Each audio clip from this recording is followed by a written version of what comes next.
ॐ स्थापकाय च धर्मस्य सर्वधर्मस्वरूपिणे अवतारवरिष्ठाय रामकृष्णाय ते नमः।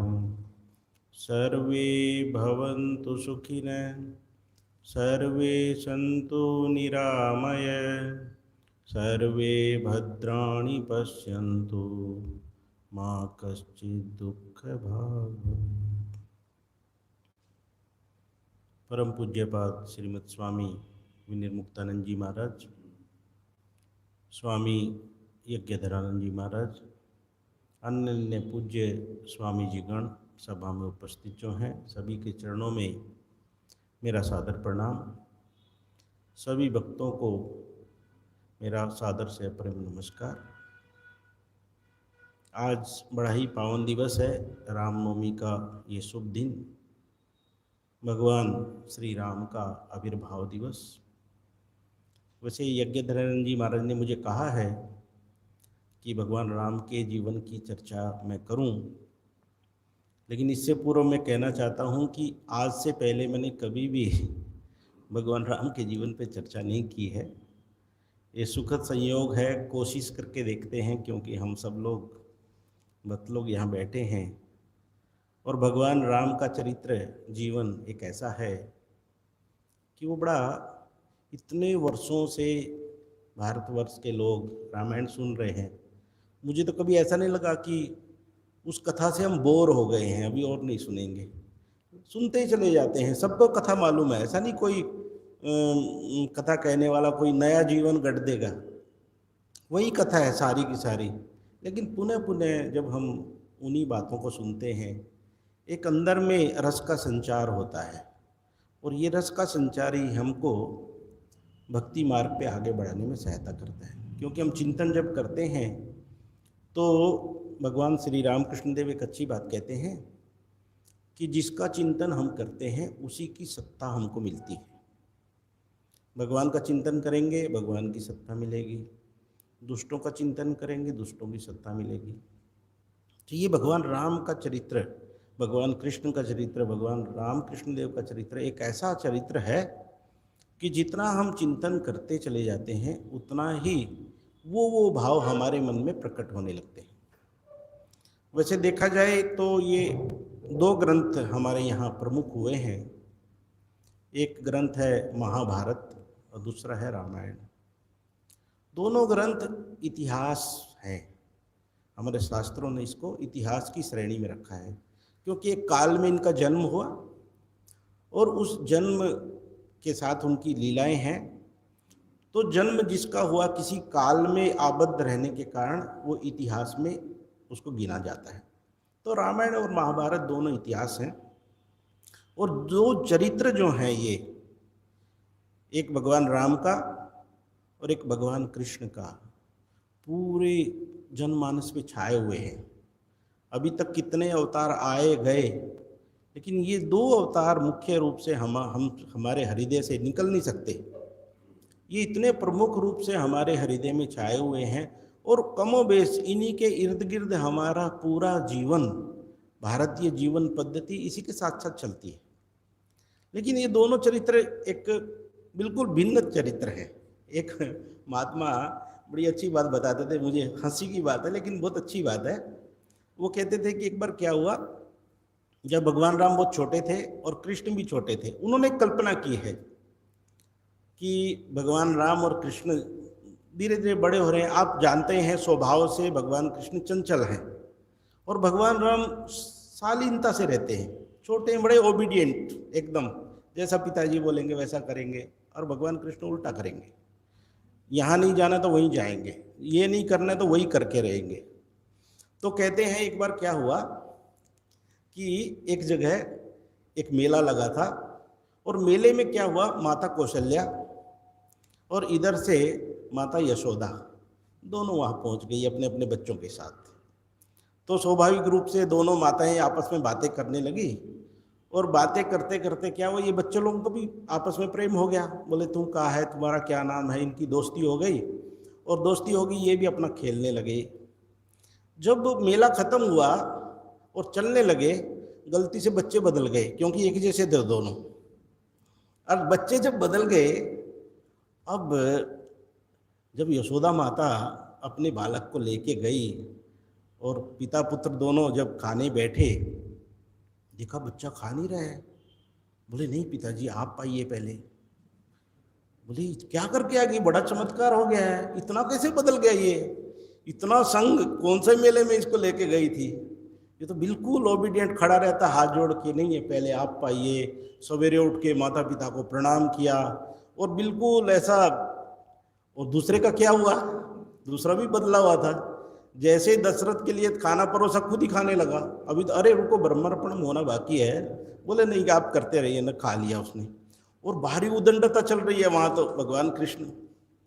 तो ये महाराज कल्पना कर रहे हैं कि यदि दोनों बदल जाएं तो क्या अवस्था होगी। लेकिन दोनों में कुछ बातें, मूल बातें हैं। आप देखेंगे इसमें भगवान कृष्ण और भगवान राम, इनका जो चरित्र है भले ही हमको ऊपरी दृष्टि से भिन्न लगता है। और कहा भी जाता है कि भगवान कृष्ण कहते हैं कि जो मैं कहता हूँ वही फॉलो करना, वही अपने जीवन में अनुसरण करना, उसी का अपने जीवन में आचरण करना, जो मैं कहता हूँ। लेकिन जो करता हूँ उसको बिल्कुल ही मत करना, क्योंकि मैंने जो जो किए हैं क्रियाकलाप वो आप करेंगे सर्वनाश हो जाएगा। और भगवान राम का जीवन कैसा है, एक मर्यादित जीवन है और मर्यादा के अनुसार ही चलते हैं वो। उनमें सील है। किसी ने बताया भगवान राम के 3 गुण। पहला गुण उनका रूप, लावण्य, वो तो भगवान कृष्ण में भी है। एक सुंदरता है, एक मोहकता है उनके चेहरे पे। दूसरा है बल, बल भी दोनों में है कि दोनों बलशाली हैं। हमने देखा है, दोनों का पराक्रम देखा है, बड़े बड़े दुष्टों का उन्होंने संहार किया है। और तीसरा है सील। यही इंपॉर्टेंट गुण है भगवान राम का। भगवान राम कभी भी अपने जीवन में सील का त्याग नहीं करते। कितनी भी विपरीत परिस्थिति आए, अनुकूलता आए, प्रतिकूलता आए, सील उसका जो उनका जो स्वभाव है, हम इनके जीवन में अभी देखेंगे थोड़ा थोड़ा करके कि ये सील का कभी त्याग नहीं करते। और यही सर्वश्रेष्ठ गुण है। यदि सील मनुष्य में आ जाए तो हमारे आधे से ज़्यादा झंझट खत्म हो जाते हैं। तो भगवान राम का जो जन्म है, अच्छा एक बात और कह दूँ इसके पहले कि ये जो जन्म होते हैं, जन्म 2 प्रकार के होते हैं। एक तो हमारा जन्म है, साधारण मनुष्यों का जन्म है, और एक प्रभु का जन्म है, भगवान का जन्म है। हमारा जन्म कैसा है, हमारा जन्म कर्मों के ऊपर आधारित है। हम जैसा कर्म करते हैं उसके अनुसार फल के रूप में हमारा जन्म होता रहता है। अच्छा कर्म करते हैं तो अच्छा जन्म मिलता है, और अच्छे कर्म करेंगे और अच्छा उन्नत जन्म मिलेगा। लेकिन भगवान का जन्म कर्मों के ऊपर आधारित नहीं है, क्योंकि किसी कर्म के फल के रूप में भगवान का अवतरण नहीं होता। भगवान प्रकट होते हैं। जैसे गीता में, इसमें रामायण में आता ना, भगवान पैदा नहीं हुए, प्रकट हुए। प्रकट होने का अर्थ क्या होता है कि साधारण मनुष्यों का जन्म क्या कैसे होता है, स्त्री पुरुष के मिलन से होता है। लेकिन इनका जन्म कैसे होता है, ये प्रकट होते हैं। भगवान रामकृष्ण देव का जीवन हमने देखा। खुदीराम चट्टोपाध्याय तो अयोध्या गया में गए हुए थे, और यहाँ देखते हैं शिव मंदिर से एक ज्योति निकल के माता चंद्रा देवी के शरीर में समा जाती है, और माता कहती है कि मुझे गर्भ ठहर गया है। तो ये प्रकटीकरण है। भगवान कृष्ण का भी ऐसे ही होता है। भगवान राम का यज्ञ से जन्म हुआ। तो इनका क्योंकि कर्म, एक तो कर्म आधारित जन्म नहीं है, कर्म के अनुसार जन्म नहीं होता फल के रूप में, वो दूसरा ये भगवान प्रकट होते हैं। अच्छा, प्रकट होने का कारण क्या है? कारण ये है कि भगवान चाहते हैं, भगवान की सृष्टि है ये, कि इन लोगों का किस प्रकार कल्याण हो, किस प्रकार उद्धार हो। जैसा कि मैंने पहले भी कहा, हर युग में एक प्रयोजन अलग रहता है। त्रेता युग में अलग रहा, द्वापर में अलग रहा, इस युग में अलग रहा। तो ये भगवान राम उस युग में आए जब उसी तरह की चीज़ों की आवश्यकता थी। तो भगवान राम यहाँ पे आ जाते हैं। आने के बाद अच्छा, भगवान अपना भगवतपना भूलते नहीं है। ये लोगों को कभी कभी लगता है कि भगवान हमारे जैसा व्यवहार कर रहे हैं क्या भगवान को याद है कि नहीं है कि ये वो भगवान है? उनको भगवत्ता सब समय स्मरण रहती है। तो हम यहाँ पे देखते हैं भगवान राम जब पैदा हुए, पैदा होने के बाद भगवान राम रोए नहीं। तो रोए नहीं तो कौशल्या माता कही, देखो ये नाटक जो है ना तुम्हारा सही नहीं चल रहा है। ये रामायण में आता है बात कि तुम पैदा तो हो गए, लेकिन तुमको रोना चाहिए, बच्चा पैदा होने के बाद रोता है और तुम रो नहीं रहे हो, ये ठीक हुआ नहीं। तो वहां पे लिखा है कि भगवान ने ठान कर रोने लगे, ठान कर रोने लगे, इतना जोर से रोने लगे कि वो बंद ही नहीं होते हैं। भगवान कहते ये भी ज़्यादा हो गया, इतना भी रोना नहीं चाहिए, थोड़ा कम कम मीडियम, जैसे साधारण बच्चे रोते हैं वैसा ही रोना चाहिए। तो कहने का अर्थ है कि भगवान का जो नाटक है वो सही चलता है, लेकिन धीरे धीरे धीरे माता कौशल्या ज्ञानी है। तो इस तरह से हम देखते हैं भगवान राम का जीवन प्रारंभ होता है, प्रारंभ होता है। एक महात्मा ने बहुत अच्छी बात कही कि भगवान राम का जीवन यदि हम देखेंगे, उन्होंने अपने मन से कुछ भी नहीं किया।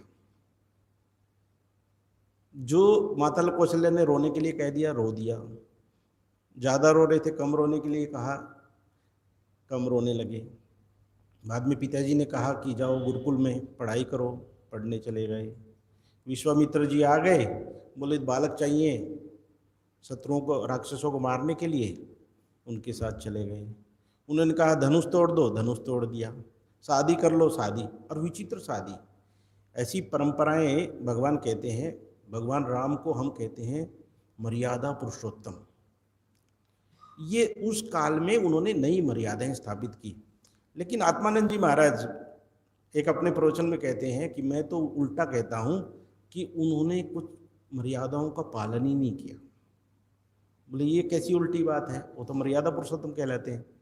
बोले बात ऐसी है, जो उनकी मर्यादाएं, जो परंपराएं चली आ रही थी, उन्होंने तो सारी परंपराएं तोड़ दी। बोले कौन सी परंपरा तोड़ी? अरे उनके पिताजी की 3 रानियां थी और ये कहते हैं कि मैं तो एक ही शादी करूंगा बस। तो यहाँ टूटी ना परंपरा। दूसरा, उनको बहुत दुख लगता था कि हम चारों भाई एक साथ पैदा हुए और ये कहते हैं कि राम को राजा बनाएंगे। बिल्कुल उनको पसंद नहीं था ये। वो तो कहते थे कि हम चारों भाई एक साथ पैदा हुए, या तो चारों भाई एक साथ राजा बने, या इनमें जो अच्छा हो। उनकी इच्छा तो भरत के ऊपर ही थी कि भरत ही राजा बने, तो बिल्कुल ये नहीं चाहते थे। और आगे जाके हम देखते हैं कि जब उनका वनगमन होता है तो ऐसे ऐसे लोगों को उन्होंने गले लगाए जो राजा कभी नहीं लगा सकते। निषाद राज से जब मिले, निषाद राज को उन्होंने मित्र माना, उनको गले लगाया। अच्छा, दोनों का ऐसा समन्वय हो सकता है क्या?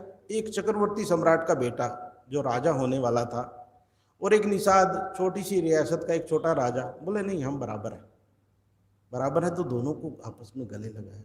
फिर केवट, अब हम लोग क्या करते हैं, जो छोटे लोग हैं उनको आदेश देके बुलाते हैं, ए इधर आ। ऐसा नहीं आएगा कि नहीं आएगा। रामायण में लिखा है केवट को बुलाया, केवट बोलता मैं नहीं आता। क्यों नहीं आ रहे हो? बोले नहीं, केवट कहता है कि बात ऐसी है, मैंने आपकी लीलाएं पहले सुन चुका हूँ, आपकी लीलाओं को। बोले क्या हुआ था? आपने शीला को तो एक सुंदर नारी बना दिया था। बोला हाँ ये तो बात है। बोले अपनी तो एक नाव है, मान लो आपके पैर आपके चरण इसके ऊपर पड़े और ये यदि नारी बन गई, और एक नारी तो हमारे घर में है, तो 2 नारी यदि हो गई, मान तो झगड़ा लगवा देंगे आप तो इसलिए मैं नहीं आता। बोले क्या करना चाहते हैं फिर? ये वो कितनी विनम्रता थे, कितना सील छोड़ते नहीं अपना। वो कहते हैं कि हाँ ठीक है, लेकिन क्या करना होगा, क्योंकि हमको तो गंगा जी को पार करना है।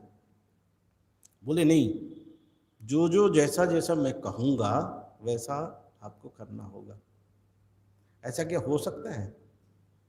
आदेश देने से भी तो हो जाता है, भाई नौका लेके आओ, अरे इसको आना पड़ता। निषाद राज भी साथ में है, ये नहीं तो निषाद राज बुला के लाता उसको, बोले आओ। लेकिन हम देखते कि नहीं, भगवान राम किसी भी परिस्थिति में अपना सील छोड़ते नहीं, वो बराबर रखते हैं।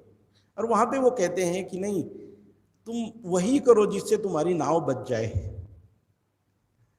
लक्ष्मण को गुस्सा आ रहा है वहाँ पे लक्ष्मण को बिल्कुल पसंद नहीं आ रही है बात, ये क्या पागलपन है। अरे ये भगवान है, ऊपर से इतने बड़े राजा के बेटे हैं, वनवास हुआ तो ठीक है, लेकिन ये क्या बेतुकी बात कर रहे हैं। तो लक्ष्मण ने कह दिया कि प्रभु आपका ये शील जो स्वभाव है ना, यही आपकी प्रॉब्लम है ना, इसका विभाग मुझे दे दीजिए, ये फट आएगा, मैं धनुष एक बार निकालूंगा बाहर, ये तुरंत नौका लेके आएगा। तो भगवान राम यहाँ बहुत बढ़िया बात कहते हैं, बोले आज तक ये बात बताओ किसी ने मेरी बात मानी है क्या। बोले कैसे। अरे वनवास मेरे को हुआ, मैंने तुमको कहा कि मेरे साथ मत आओ, तुम माने क्या, तुम भी तो साथ में चले आए। मैंने सीता माता को कहा कि वनवास मुझे हुआ, तुमको आने की आवश्यकता नहीं, सीता माता मानी क्या, ये तो साथ घूम रही है। और उससे बड़ी बात, सुमंत्र हमको छोड़ने आए थे, जाने के लिए तैयार नहीं। अरे बहुत मुश्किल से भेजा गया सुमंत्र काका को हमने, तो वो भी जा नहीं रहे हैं वापस। तो भगवान कहते हैं कि हमारी बात मानता ही कौन है, अब ये भी नहीं मानता तो कोई बड़ी बात नहीं नहीं मानने दो। तो हम देखते हैं यहाँ पे कि वो कहता है कि प्रभु ऐसे काम नहीं होगा, मैं जो है आपके चरणों को पहले धोऊंगा ठीक से। और भगवान मान जाते हैं बात, बोले ठीक है। चरणों को धोया उसने, फिर उस चरणामृत को पी के देखा कि कुछ असर हुआ कि नहीं, कुछ असर नहीं हुआ। बोले हाँ ठीक है, अभी माने वो चमत्कार जो था वहाँ वाला चला गया असर, और ये बैठा लिया तीनों को, नौका पार कराया। अब यहाँ बहुत इम्पोर्टेंट है, ये जो जिसको हम ये कहते हैं केवट कोई साधारण साधक नहीं है। हमको लगता है क्योंकि प्रभु की लीला में जितने भी लोग आते हैं ये बड़े बड़े तपस्वी रहते हैं। कथा आती है कि पूर्व जन्म में इन्होंने बहुत तपस्या की है, ऐसे साधारण साधक नहीं। और जब पार हो जाते हैं, पार हो जाने के बाद अब उतराई तो देनी पड़ेगी, और भगवान राम तो त्यागी ठहरे, कुछ है ही नहीं। यहाँ सहधर्मणी का रोल आता है, कितना सुंदर है माता सीता का भाव। उनको पता है कि इनके पास कुछ है ही नहीं देने के लिए, ऐसे में माता सीता आगे बढ़ के कहती हैं कि मेरे पास एक अंगूठी है, एक मेरे पास आभूषण है, आप इसको दे दीजिए, और उतार के दे देती हैं। लेकिन यहाँ केवट लेता नहीं। हम लोग भी धोखा खा जाते हैं, भगवान थोड़ी थोड़ी चीज़ें ले लेते हैं ना, उसको उसी में अपना जीवन चला लेते हैं। लेकिन ठाकुर जी ने कहा है कि राजा के पास जाके कद्दू लौकी लेने से कोई फायदा नहीं, राजा को ही मांगना चाहिए, नहीं तो क्योंकि वो तो दे सकते हैं ना। और हम फालतू इतने बड़े राजा के पास जाके कहने लगे कि नहीं हमको तो एक कद्दू चाहिए, वो कहते ले जाओ, क्या फर्क पड़ता है। लेकिन यहाँ केवट बहुत चालाक है, वो कहता है कि नहीं प्रभु मेरे को नहीं चाहिए अंगूठी। बोले अरे तुम क्या लेना चाहते हो। बोले नहीं, बात ऐसी है, जो समान धंधा करते हैं आपस में पैसा लेते ही नहीं, लेन देन नहीं होता।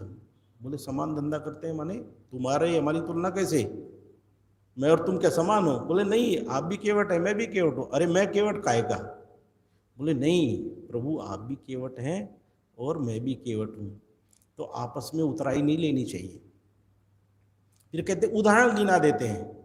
उदाहरण क्या क्या गिनवा दिए। बोले नाई से पैसा लेता नहीं है ना, डॉक्टर से लेता नहीं, और दूसरे कई सारे ऐसे उदाहरण गिनवा दिए कि ये आपस में जो है ना एक दूसरे का जब काम कर देते हैं तो पैसा लेते नहीं, इसलिए मैं भी पैसा नहीं लेता। तो फिर बोले एक शर्त है खाली। बोले क्या शर्त है। बोले देखो आप भी केवट और मैं भी केवट, मैंने आपको जो है गंगा जी पार करा दी। तो भगवान कहने लगे मेरे को केवट क्यों बोल रहे हैं। बोले नहीं आप भी भवसागर पार उतारते। तो जो अब मैं छोटा नाविक हूँ तो नदी पार करवाता हूँ, अब बड़े नाविक हैं तो अब भवसागर पार उतारते। बोले याद रख लो, बस ये बात आप याद रखना कि मैंने आपको गंगा पार कराई, आप मेरा भवसागर पार करवा देना। क्या बढ़िया बात है। और यही चाहिए, भगवान से छोटी मोटी चीज़ें नहीं मांगनी चाहिए कि मेरा रोग ठीक कर दो, बीमारी ठीक कर दो, पैसा दे दो, ये कर लो, ये तो सब हो ही जाता है। भगवान को ही मांग लेना। तो ये भगवान का शील यहाँ भी प्रकट होता है। और धीरे धीरे आगे बढ़ते, भरत के जीवन की तो घटनाएं मैंने पहले दिन बहुत सारी बताई दी थी। उसके बाद हम आगे चलते हैं। आगे चल के देखते हैं कि इसी प्रकार भगवान एक समावेशी, एक समाज को, पूरे समाज को इकट्ठा करते के चलते, छोटे बड़े का भाव नहीं है, जात पात का भाव नहीं, सब खत्म कर देते हैं। इवन वो तो श्रेय देते हैं कि मैंने रावण को मारा, इस रावण के मारने में भूमिका बंदरों की रही, यदि इनकी मदद नहीं मिलती तो मुझसे रावण का वध नहीं होता। जब मुझे स्मरण आ रहा है, जब लंका पे चढ़ाई के लिए राम सेतु का जब निर्माण हो रहा था, तो निर्माण कैसे किया जाएगा, नल नील को आदेश दिया गया कि तुम, वो इंजीनियर थे उस जमाने के, तो एक अच्छा सा पुल का निर्माण करो जिससे हमारी ये विशाल जो सेना है वो उस पार चली जाए। तो इसमें क्या कैसे हुआ कि सब बंदर पत्थर उठाते हैं और भगवान राम का नाम लेते हैं और रख देते हैं, पत्थर तैरने लगते हैं। भगवान राम का प्रताप है, तो सब पत्थर, एक्चुअली कथा आती है कि तैरते नहीं है, वो जितने भी समुद्र के अंदर जीव थे, कच्छप थे, बड़ी बड़ी मछलियां थी, सब ऊपर आ जाते हैं। भगवान का काम हो रहा है ना, सब लोग ऊपर आ जाते हैं और वो पुल का निर्माण होता है। तो सबको लगता है भगवान राम का नाम लेके ये सारे समुद्र, ये पत्थर तैर रहे हैं। अब भगवान भी देख रहे हैं कि मेरा नाम का इतना प्रताप है कि सारे पत्थर तैरते चले जाते। तो भगवान राम थोड़े से, जहाँ पुल बन रहा था उससे धीरे धीरे जंगल की तरफ जा रहे। पीछे पीछे हनुमान भी हैं, हनुमान को देख नहीं रहे हैं भगवान, लेकिन पीछे पीछे चल रहे हैं। वो जा रहे जाते जाते क्या देखते हैं कि भगवान ने भी एक बड़ा सा पत्थर उठाया और समुद्र में डाला। डालने के बाद देखा वो तो डूब गया। तो भगवान को आश्चर्य हुआ, मेरे नाम से पत्थर तैर रहे हैं, पूरे पुल का निर्माण हो रहा है, लेकिन अचानक जब भगवान राम पीछे मुड़े तो पीछे मुड़ के देखते हैं कि हनुमान जी खड़े हैं। अरे हनुमान जी ने तो देख लिया, अपना तो पोल खुल गया कि हमारे पत्थर जो है डाला हुआ और पत्थर तो डूब गया। तो उन्होंने कहा, हनुमान किसी को बताना मत ये बात, लेकिन हनुमान एक बात बताओ, तुम तो इतने बड़े भक्त हो, वो लोग मेरा नाम ले ले के पत्थर डाल रहे हैं और उनके पत्थर तैर रहे हैं, वो मेरा जो पत्थर है मैंने स्वयं डाला है और ये तो डूब गया, क्या कारण है? भगवान हनुमान जी बहुत अच्छी बात कहते हैं, बोले देखो प्रभु, बात ऐसी है कि जिसको आप छोड़ देंगे वो तो डूबेगा ही, और जो आपका नाम लेके ये जीवन, ये संसार का निर्वहन करेगा वो तो संसार में तैरेगा ही। ये तो पक्की बात है, क्योंकि आपके नाम का प्रताप, आपके नाम ने तो मैंने एक वाल्मीकि का निर्माण किया, एक इतना बड़ा डाकू रत्नाकर, लेकिन राम राम राम राम अहिर्निश करते करते करते करते ब्रह्म ऋषि हो गए और आपकी रामायण कथा लिखी है। लेकिन आप जिसको छोड़ देंगे उसको तो प्रभु डूबना ही डूबना है। इसलिए आपके नाम का प्रताप, आप घबराइए मत, क्योंकि आप किसी को छोड़िए मत। इसलिए भगवान फिर उसके बाद क्या करते, सबको लेके चलते, सबको लेके चलते। ये बात मैंने कही। इसके बाद थोड़ा सा हम, एक प्रसंग हमारा कल का बचा हुआ था, थोड़ा उसको भी करेंगे, साथ साथ सबको लेके चलेंगे। तो हम कह रहे थे कि ये जो भक्ति है, भगवान की भक्ति, पहली भक्ति संतन कर संगा, संतों का माने ऐसा नहीं कि गेरवाधारी जो लोग हैं वही साधु संत हैं।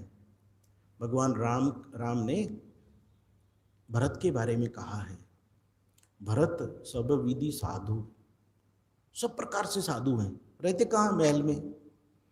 कपड़े कैसे पहनते हैं, बिल्कुल रेशमी कपड़े पहनते हैं, सामान्य आदमी है, सब कुछ सामान्य है। लेकिन भगवान कहते हैं कि भरत जो है सब विधि साधु है। और भरत के बारे में क्या कहा भगवान ने, यदि भरत को त्रिलोक का साम्राज्य भी यदि कोई देगा वो लेगा नहीं। क्यों? एक तरफ यदि मैं हूं और एक तरफ त्रिलोक का साम्राज्य है, भरत कहेगा मुझे तो भगवान राम चाहिए, उनके बिना मेरा काम नहीं चलेगा, मुझे नहीं चाहिए ये साम्राज्य। ये साधुता है। तो ये कहते हैं कि ये जो सत्संग है ये बहुत बड़ी चीज़ है। हमारी जो पर्सनैलिटी है, जो व्यक्तित्व है, हम जो भी आज हैं वो कैसे बने हैं, जिन लोगों के साथ रहे हम लोग, जो पुस्तकें हमने पढ़ी हैं, जो मोबाइल या टीवी में देखा है, जो सुना है, वही पूरा का पूरा संस्कार के रूप में हमारे जीवन में आ गया। और वही संस्कार जो है हमारे चरित्र का निर्माण करते हैं। और वही व्यक्तित्व, कोई अच्छा हो गया, कोई बुरा हो गया, एक ही घर में दो तीन तरह के, दो तीन बच्चे हैं, एक बच्चा अच्छा हो गया, एक खराब हो गया, तो पता चला बाद में संगति का प्रभाव, अरे हमारा बच्चा बिगड़ गया, बदमाश बच्चों के साथ घूमता है। तो संगति, खराब संगति और सत्संगति। तो इसी प्रकार ये हमारे जीवन में जो आध्यात्मिक पथ पे चलना चाहते हैं, इसमें सबरी माता का जीवन बहुत इंपॉर्टेंट है। सबरी माता का जीवन कैसा था कि सबरी माता सबरी जन्म होने से पहले पिछले जन्म में बहुत बड़े राजा की पत्नी थी, राजरानी थी। एक बार कुंभ का मेला हुआ इलाहाबाद में, बहुत सारे संत महात्मा वहाँ पे आए हुए थे और ये राजा भी आए हुए थे। इनकी पत्नी, धर्म पत्नी भी आई थी, सबरी भी आई थी। सबरी भक्तिमती तो थी, तो उसकी एक अभिलाषा थी कि मैं वहाँ पे जाऊँगी, साधुओं का संग होगा और खूब आनंद आएगा। लेकिन राजा एक मर्यादित पुरुष है और उनकी पत्नी तो और मर्यादा में रहना पड़ता था उस काल में। तो जब सभा होती थी, संतों का सत्संग होता था, भजन कीर्तन होता था, तो उस टाइम में उसको झरोखे के परे रखा जाता था। रानी को ये अच्छा नहीं लगता था, बोले नहीं ये ठीक नहीं, कीर्तन हो रहा है तो एक साथ जो मजा आता है ना, हम कीर्तन वहाँ बैठ के कमरे में सुने कि माइक लगा हुआ है, उतना अच्छा नहीं आएगा जो फिजिकल बैठ के एक जगह हम ऐसा सुनेंगे। तो उनको अच्छा नहीं लगा ये बात। उन्होंने राजा को ये बात कही कि मुझे ठीक नहीं लग रहा है और मेरी इच्छा है मैं सत्संग में भाग लेऊं। बोले नहीं, ये मर्यादा ठीक नहीं, ये क्योंकि ये हमारा धर्म नहीं है, आप यहाँ नहीं आ सकती। तो रानी को बहुत अंदर में पश्चाताप हुआ। उसने एक ऐसा निर्णय ले लिया कि रात के अंधेरे में त्रिवेणी में चली गई, जहाँ गंगा यमुना सरस्वती का संगम है, और माता त्रिवेणी को कहा कि मैं एक ऐसा अपराध करने जा रही हूँ आज जो साधारण आदमी को नहीं करना चाहिए, सम्य नहीं है, क्षमा योग्य नहीं है, लेकिन मैं इस शरीर को रखना नहीं चाहती। जो शरीर मुझको इतनी भी अनुमति नहीं देता है कि मैं सत्संग में बैठूं, मेरा रानी होना ये मुझे ठीक नहीं लग रहा है, इसलिए मैं इस शरीर को छोड़ के एक सामान्य नारी होना चाहती हूँ, जिसका कोई परिचय नहीं हो, जिसका कोई सम्मान ना हो, कहीं भी आए जाए, ऐसी एक मैंने महिला होना चाहती हूँ और प्रभु आपका भजन करूँगी। और ये त्रिवेणी में समा जाती। अगला जन्म हुआ, कहाँ पे जन्म हुआ? भीलनी के यहाँ सबर कुल में पैदा हुई, इसलिए नाम सबरी। उनका नाम कोई नहीं जानता, नाम परिचय है ही नहीं उनका। सबर कुल में पैदा हुई थी इसलिए सबरी कह दिया, भील कुल में पैदा हुई भीलनी कह दिया। जब बच्ची थोड़ी बड़ी होने लगी तो उसको तो बिल्कुल याद आ गया कि नहीं, भगवत भजन के लिए। लेकिन उस जमाने में बाल विवाह होते थे। बच्ची छोटी थी तो पिताजी ने सोचा कि अब इसका विवाह कर देना चाहिए। अब जंगल में वो लोग रहते थे। रहते रहते क्या हुआ कि एक दिन देखा कि माता सबरी को बुला के कह रही है, बेटी आज तुम्हारा श्रृंगार करना है मुझे। बोले कभी तो किया नहीं, आज क्यों? बोले आज तुम्हारी शादी होने वाली है। अच्छा शादी क्या होती है? तो माता ने बता दिया ऐसे ऐसे ऐसे। अच्छा, सबरी ने पूछा कि ये इतने जानवर पिंजरों में बंद क्यों रखे हैं? बोले अरे इनकी बलि दी जाएगी, इतने मेहमान आएंगे, उनका खाना बनेगा, इसलिए। तो सबरी को बहुत दुख लगा कि इतना सब होने वाला है और मैं तो भगवान का भजन करने वाली हूँ, मैं तो बंधन में डाल रहे हैं मुझे तो। और उसने पहला क्या किया था? सत्संग किया था। वो सत्संग उसका याद था, पहली भक्ति संतन कर संग।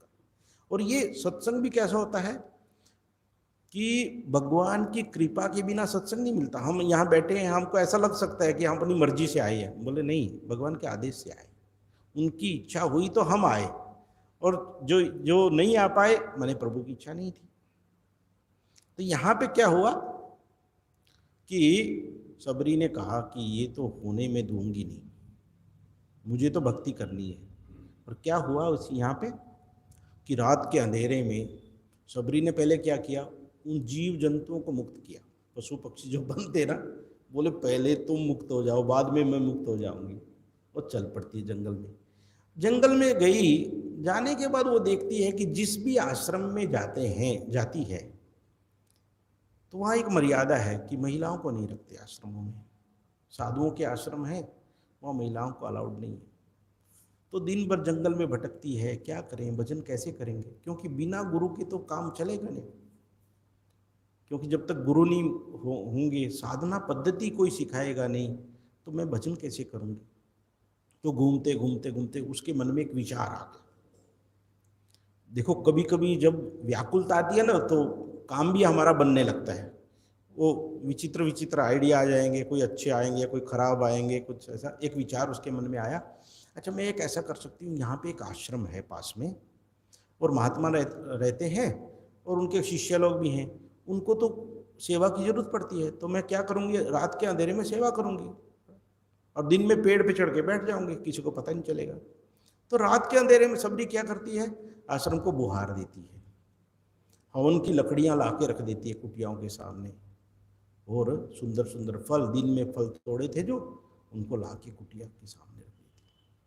अब साधुओं ने देखा ये क्या चमत्कार हो रहा है, कोई कौन देवता आके साफ कर दे रहा है, हवन की लकड़ियाँ इकट्ठी करके दे रहा है, और इतने सुंदर सुंदर फल रख जा रहे हैं, ये तो विचित्र है। उन्होंने गुरुजी को बताया कि ऐसा ऐसा हो रहा है। गुरुजी ने कहा ऐसा करो, रात में एक पहरा दे के देखो कि कौन यहाँ पे आता है। लेकिन कैसा है जमाना, आज के ज़माने में क्या होता है कि सेवक दिखते हैं लेकिन सेवा दिखती नहीं। जितने भी नेता लोग हैं सभी तो कहते हैं सेवा का मौका दो, सेवा के नाम पे घर पे ले जाते हैं पैसा, ऐसा दिखाई देता है। सेवक दिखते हैं, सेवा नहीं दिखती। सबरी के मामले में उल्टा है, सेवा दिखती है लेकिन सेवक दिखते नहीं। तो सबरी ऐसे करती चली जा रही थी। एक दिन क्या हुआ, सब पेड़ों की आड़ में बैठ गए साधु लोग बैठे थे। तो सबरी आई, देख रहे हैं क्या क्या कर रही है। उन्होंने आश्रम साफ किया, लकड़ियाँ रख दी, फल रख दिए, और प्रणाम करके गुरुजी को, जो भी यहाँ महात्मा ने, उनको प्रणाम किया और चली गई। एक दिन देख लिया, उन्होंने बताया गुरुजी को साधुओं ने कि ऐसे ऐसे एक लड़की आती है और वो करके जाती है। गुरुजी तो पहुँचे हुए महात्मा थे, उनका नाम था मतंग मुनि। तो उन्होंने कहा कोई साधारण लड़की नहीं है, वो विशेष है ये। क्यों? क्योंकि उसकी एक्टिविटी बता रही है ना, उसके क्रियाकलाप बता रहे हैं। सामान्य तो थोड़ी सी सेवा करके प्रशंसा चाहते हैं, गुरुजी ये फल हम लेके आए हैं ना, लेकिन ये तो बताती ही नहीं है। तो ये क्या, गुरुजी ने कहा ऐसा करो, रात में उसको पकड़ लेना तुम लोग। और जैसे अगले दिन आई और उन साधुओं ने उसको पकड़ लिया। बोले चलो चलो गुरुजी के पास, तुम कौन हो क्या। वो डर के मारे रोने लगे कि नहीं नहीं, गलती हो गई मुझसे, कल से मैं सेवा करने नहीं आऊँगी, छोड़ दो मुझे, शायद ऐसा लग रहा है कि मुझसे अन्याय हो गया है, तो मुझे छोड़ दो। साधुओं ने कहा अन्याय नहीं हुआ, हमारे गुरुजी तुमसे मिलना चाहते हैं।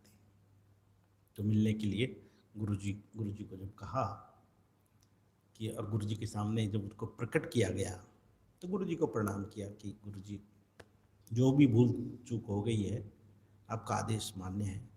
गुरुजी ने कहा कि देखो बेटी, तुम हमारी बेटी हो, और आज से ये आश्रम तुम्हारे लिए खुला है। जैसे साधु लोग रहते हैं, तुम भी ऐसे रहोगी, ऐसी साधना करोगी, इनके समान ही रहोगी, सब कुछ तुम्हारे लिए ये है। क्योंकि गुरु हैं, तो सबरी को बड़ा ये लगा, अटपटा लगा कि मैंने गुरुजी को संकट में डाल दिया, क्योंकि यहाँ महिलाओं को आश्रम में रखने की अनुमति नहीं है, और मैं रहूँगी तो लोग पता नहीं क्या क्या कहेंगे, ये ठीक नहीं हुआ। तो उन्होंने गुरुजी के सामने अपनी समस्या प्रकट की। तो गुरुजी ने बड़ी सुंदर बात कही, देखो बेटी, मेरा नाम क्या है, मतंग मुनि थे। और मतंग किसका नाम होता है, हाथी का। हाथी कभी किसी केयर नहीं करता है ना, समाज कुछ भी बोले, मतंग अपनी मस्ती से चलता है, हाथी अपनी मस्ती से चलता है। हाथियों के साथ वैसे एक बात है कि हाथियों को हम लोग गणेश का प्रतीक मानते हैं। जब भी गांव में आपने देखा होगा हाथी गुजरता है तो गणेश भगवान को प्रणाम, गणेश बोल के प्रणाम करते हैं। लेकिन जितने इन लोगों के पीछे कुत्ते पड़ते हैं हाथियों के पीछे, पता नहीं क्या पुरानी दुश्मनी हो सकती है इनकी, होगी, मुझे तो नहीं पता। लेकिन इतने लोग गणेश का भाव हाथी में आरोपित करके प्रणाम करते हैं और इतने कुत्ते इनके पीछे भौंकते हैं, लेकिन गणेश ने तो जो प्रणाम करने वाले हैं, गणेश रूपी हाथी, वहाँ भी रुकता नहीं कि इन्होंने प्रणाम किया चलो यहाँ रुक जाए, और जो भौंकने वाले हैं उनको भी उत्तर देता नहीं।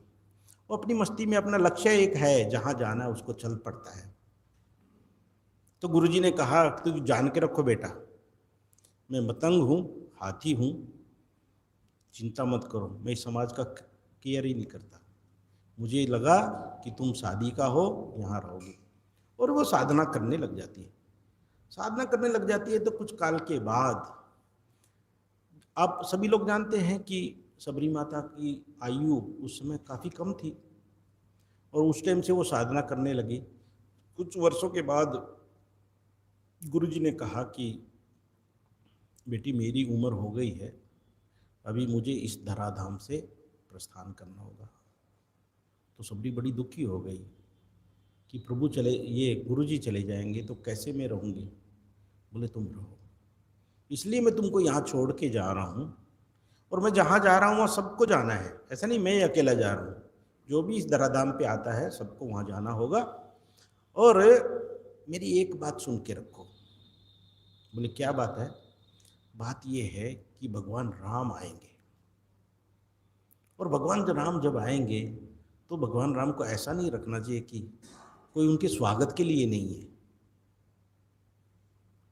तुमसे मेरा एक ही निवेदन है कि भगवान राम जब यहाँ पे आए, माने कहने का अर्थ है इतने लोगों को पता था भगवान राम आने वाला है, मतंग मुनि को पता था कि वो आएंगे। तो सबरी पूछती है कि भगवान राम को पता है कि आप यहाँ पे हैं? बोले वो आएंगे ना, वो तुम्हारे लिए आएंगे। उनका अवतरण कोई राम को, जैसे यज्ञधरन जी महाराज ने कहा ना कि रावण को मारने के लिए नहीं, तो बाली भी था उस समय, है ना, और भी कितने लोग थे जो रावण को मार देते। रावण को मारने के लिए नहीं, ये सबरी की तपस्या उनको खींच के लाएगी। बोले तुमको ढूंढने की जरूरत नहीं, भगवान राम पता पूछ पूछ के माता सबरी कहाँ रहती है वो आएंगे पक्का। ये भक्ति जो है ना इतनी पावरफुल रहती है कि भगवान को ही खींच के ले आती है। और जब भी भगवान का अवतरण भी होता है वो भक्तों के लिए होता है। भक्त बुलाते रहते हैं, बोले आप नीचे आ जाओ, आप अकेले हैं, यदि हम ऊपर गए ना छत टूट जाएगी। तो कहने का अर्थ ये हुआ कि सबरी ने सुन ली बात। क्या बात सुनी? कि भगवान आएंगे, उनका स्वागत करना। अब हमारे जैसे लोग यदि सबरी की जगह होते 5-6 प्रश्न तुरंत पूछ लेते। पहला पूछता है गुरुजी एक बात बताओ, कब आएंगे, तारीख बताओ, है ना, सुबह आएंगे कि शाम आएंगे। मान लो तारीख बता दी, फिर पूछेंगे सुबह कि शाम, है ना, भोजन करेंगे कि नहीं करेंगे। 50 प्रश्न हम अपने मेहमान के लिए भी ऐसे पूछ लेते हैं। अच्छा भाई खाएंगे कि नहीं खाएंगे, खाना रखें कि नहीं रखें, है ना, सुबह की ट्रेन से आएगी शाम की ट्रेन से। ये व्यवहारिक भी है। लेकिन ये भक्त की जो सरलता है, सरल भक्त। लाटू महाराज थे ठाकुर जी के शिष्य, बिल्कुल सरल, पढ़े लिखे नहीं थे, ठाकुर जैसे बोलते ना वैसे ही करते थे। ठाकुर ने कहा रात में सोना नहीं, न सॉरी दिन में, हाँ रात में सोना नहीं, भगवान का भजन करना। एक बार संध्या काल में सो गए थे, उसके बाद सारी उम्र रात में सोए ही नहीं। शराब की दुकान के सामने से जाना नहीं। हम होते तो उतना एरिया में ऐसा कर लेते, है ना, लेकिन वो 4 किलोमीटर घूम के जाते थे। क्यों? भगवान की हर बात पे पक्का विश्वास। और सबरी माता क्या करती है कि सवेरे उठती है, सवेरे उठने के बाद आश्रम साफ करती है। फिर मन में आता है कि भगवान राम तो बहुत कोमल होंगे ना, उनके पैरों में तो ये कैसे चलेंगे, तो फूल बिछा देती है। ये भावना, चिंतन किसका हो रहा है? भगवान राम का। काम किसके लिए? भगवान राम के लिए, पूरा का पूरा। देखो यही 24 घंटे जो भगवान का स्मरण है कि फूल बिछा देती है। अच्छा, फूल बिछाने के बाद पानी रख देती है। फिर याद आता है कि नहीं पानी से नहीं होगा, वो चल के आएंगे तो भूख लगी होगी, तो सुंदर सुंदर फल रख देती है। अच्छा, फल में फिर मन में आया मान लो कड़वे फल रहे तो खा पाएंगे कि नहीं खा पाएंगे। सरलता है ना, तो कुछ फल चख लेती है। झूठ सूझ का मालूम नहीं उसको, वो तो ऐसे ही फल पहले टेस्ट कर लेती है कि मीठे है कि नहीं है ना। लक्ष्मण को बिल्कुल पसंद नहीं आता है, झूठे बेर खिला रही है कहीं की, है ना, ऐसा ठीक नहीं। लेकिन ये यहाँ पे कैसा है कि नहीं, वो भावना है और भगवान खाते भी हैं, कि ये फल भी रख देती है। और जो समय बच गया अभी क्या करती है, भगवान का भजन करने बैठ जाती है। एक एक एक एक इंतजार भगवान का, एक अपेक्षा, प्रभु आएंगे, वेट। अच्छा शाम तक नहीं आए तो क्या करें, चलो कोई बात नहीं, आज नहीं आए, आसन लपेटा, सारा डिसमेंटल किया काम, कल आएंगे। तो एक बहुत बड़े संत हो गए थिकनाथन, ये जैन बुद्धिज्म के बड़े, आज शायद शरीर अभी है 90-95 साल की उम्र हो गई। वो कहते हैं कि साधक को कैसा रहना चाहिए, बिगनर्स माइंड। जिस दिन हमारी दीक्षा होती है उस दिन हमारा भाव कैसा रहता है, एकदम सब चीज़ परफेक्ट करते हैं, बाद में डाइल्यूट होने लगते हैं, अच्छा ठीक है इतना तो करना बहुत मुश्किल है। लेकिन सबरी एक दिन भी ढिलाई नहीं करती। पद्म पुराण में आता है कि सबरी 10,000 साल तक जी।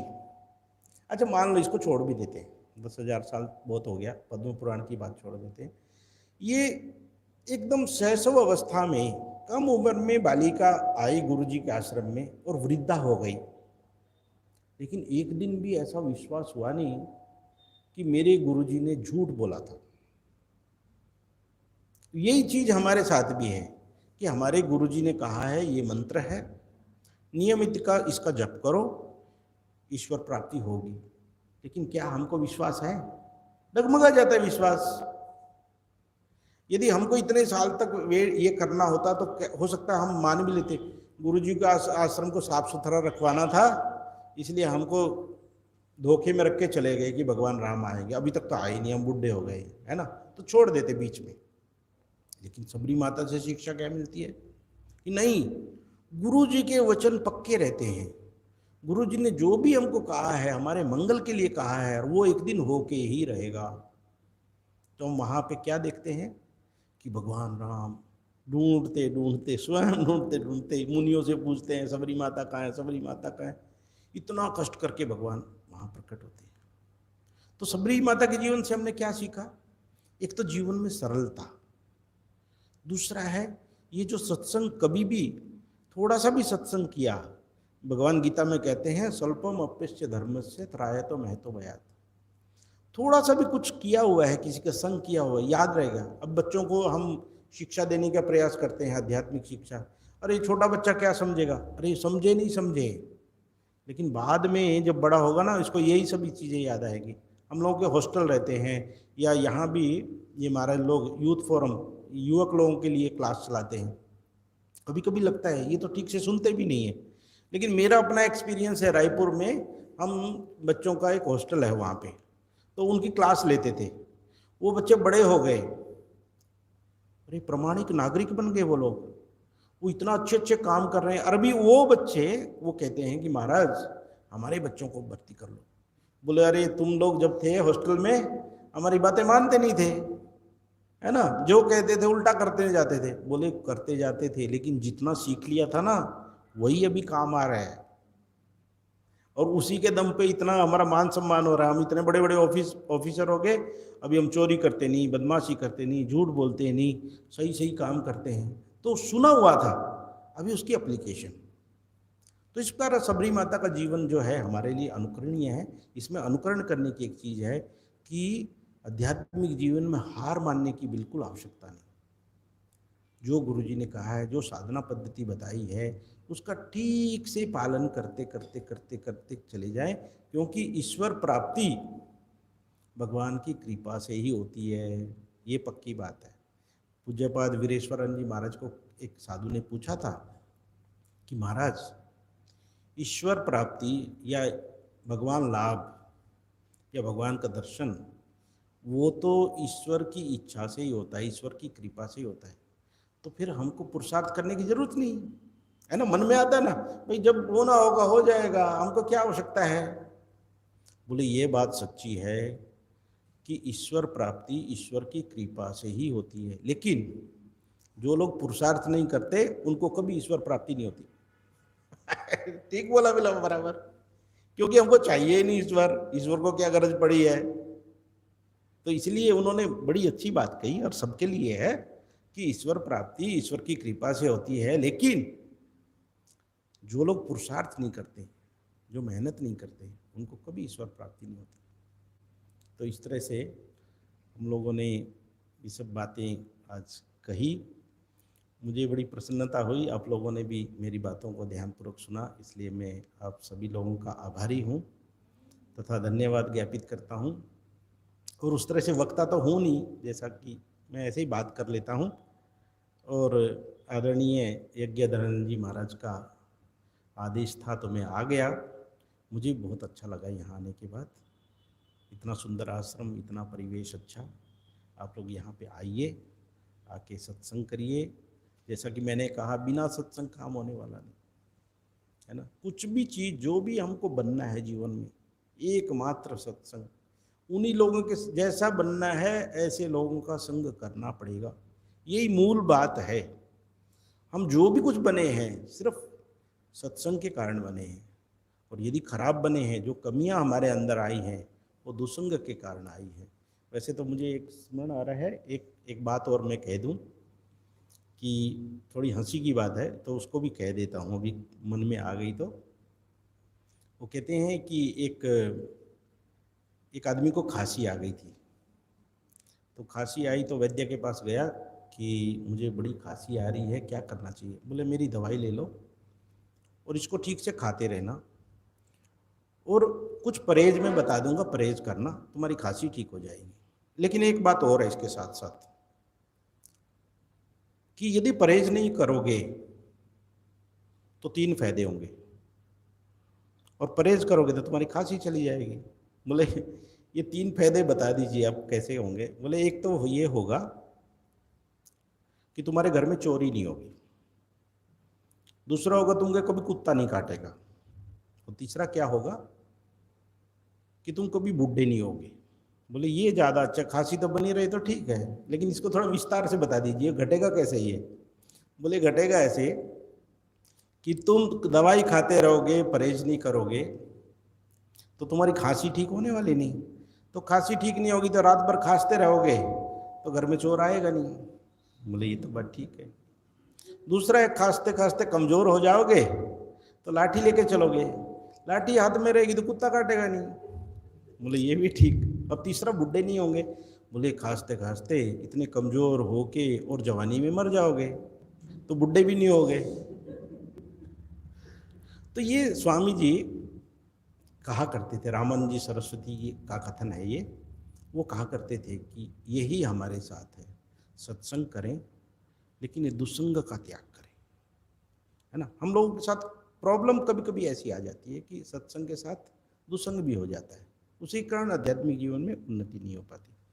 तो इन्हीं शब्दों के साथ मैं अपनी वाणी को विराम देता हूँ, और यज्ञधरानंद जी महाराज को धन्यवाद ज्ञापित करता हूँ कि उन्होंने मुझे यहाँ आने का अवसर दिया, और मुझे अच्छा लगा यहाँ के, जैसा कि मैंने कहा भी, और भगवान की जैसी इच्छा होगी वैसा आगे किया जाएगा। इन्हीं शब्दों के साथ मैं अपनी वाणी को विराम देता हूँ। ओम शांति शांति शांति। हरि ओम तत्सत। श्री राम कृष्णार्पणमस्तु।